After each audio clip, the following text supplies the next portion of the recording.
সহজাত প্রবৃত্তি এবং বুদ্ধি। আজকের এদের মধ্যে আমি কী পার্থক্য রয়েছে সেগুলো আমি বলবো, এবং সহজাত প্রবৃত্তি কী এবং বুদ্ধি কী সেইটা নিয়ে আজকের আমি আলোচনা করব। সাধারণত আমরা সহজাত প্রবৃত্তি বলতে সেগুলোই বুঝি যেগুলো আমরা জন্মসূত্রে পেয়ে থাকি, এবং সহজাত প্রবৃত্তিকে আমরা যদি কখনো পরিবর্তন করতে চাই সেটা কিন্তু হয় না, কেননা এটা জন্মসূত্রে পেয়ে থাকে এবং উত্তরাধিকার সূত্রে পেয়ে থাকে। ইন্টেলেক্ট, বুদ্ধি একটা শক্তি, সেই শক্তিটাকে আমরা কিন্তু ঘষে মেজে পরিবর্তন করতে পারি। আর মনুষ্যেতরও যে সকল প্রাণীগুলো রয়েছে তাদের মধ্যে কিন্তু দেখা যায় যে সহজাত প্রবৃত্তির প্রবণতা বেশি, কিন্তু মানুষ যেহেতু বুদ্ধিবৃত্তি সম্পন্ন প্রাণী, তাই তার মধ্যে সহজাত প্রবৃত্তি কতগুলো থাকলেও সেগুলো কিন্তু চেঞ্জ হয়।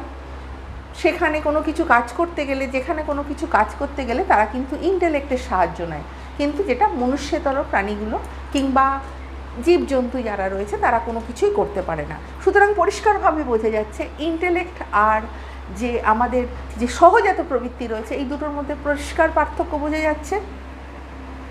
প্রবৃত্তিজাত যে আচরণগুলো রয়েছে সেগুলো হচ্ছে সম্পূর্ণভাবে জন্মগত এবং বংশগত হয়ে থাকে, আর জন্মসূত্রে এর অধিকারী হয়ে থাকছে সকলে ছোট বড় বাচ্চা সকলেই দেখা যায় যে জন্মসূত্রে এই সহজাত প্রবৃত্তির অধিকারী হয়ে থাকছে।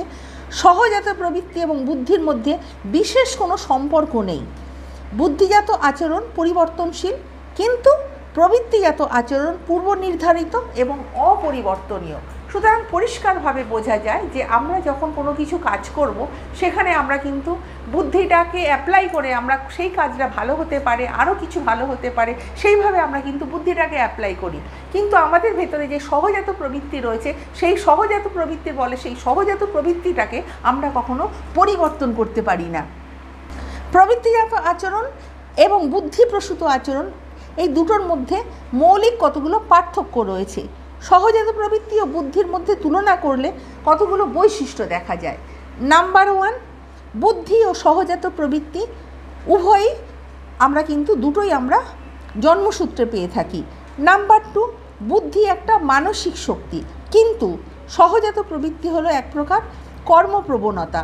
সুতরাং আমাদের এটা একটা কেন্দ্রগত প্রক্ষোভ এবং কাজের একটা উৎসাহ জাগানোর জন্য কিন্তু আমাদের এই যে সহজাত প্রবৃত্তিটাকে আমরা কাজে লাগাই।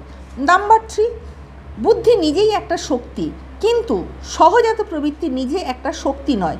সহজাত প্রবৃত্তির শক্তির উৎস হলো কেন্দ্রগত প্রক্ষোভ। সুতরাং আমাদের যে কেন্দ্রগত প্রক্ষোভ রয়েছে সেই কেন্দ্রগত প্রক্ষোভের সাহায্যে আমরা কাজ করে থাকি।